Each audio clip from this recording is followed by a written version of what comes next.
So lifestyle चेंजचा कसा स्किनवर परिणाम होतो? आजकाल लाईफस्टाईल ही खूप बदलली आहे आणि यामध्ये खूप प्रॉब्लेम्स लाईफस्टाईलने आपल्या होत आहेत. म्हणजे आपण उशिरा झोपतो, उशिरा उठतो, उशिरा झोपायला गेलो की आपण मोबाईल जवळ घेऊन बसतो. अगदी. जे IT इंडस्ट्रीत लोक काम करतात त्यांचा 12-12, 15-15 तास स्क्रीन टाइम आहे आणि लहान मुलांना पण शाळेपासूनच आजकाल स्क्रीन टाइम हा आहेच आहे, खूप हो. आहे. आणि या सगळ्याचा आपल्या सर्केडियन रिदम म्हणजे आपल्या बॉडीचा एक नॅचरल रिदम असतो Okay. की अंधार झाला की झोप यायला पाहिजे, सकाळी उन्हा आली की आपण डोळे उठायला उघड. पाहिजे, डोळे उघड.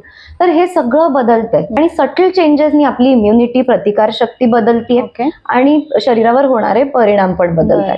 मग आता ह्याचे प्रॉब्लेम्स काय दिसतात? अगेन PCOD आणि त्याबरोबर येणारे प्रॉब्लेम्स म्हणजे वेट गेन, त्वचा काळी पडणे मानेमध्ये, काखेमध्ये, डोळ्याखाली स्क्रीन टाइम मुळे वर्तुळे येणे, वेट गेननी पिंपल्स येणे आणि केस पातळ होणे. तर हे सगळं म्हणजे हॉर्मोन डिस्टर्बन्सेस होत आहेत.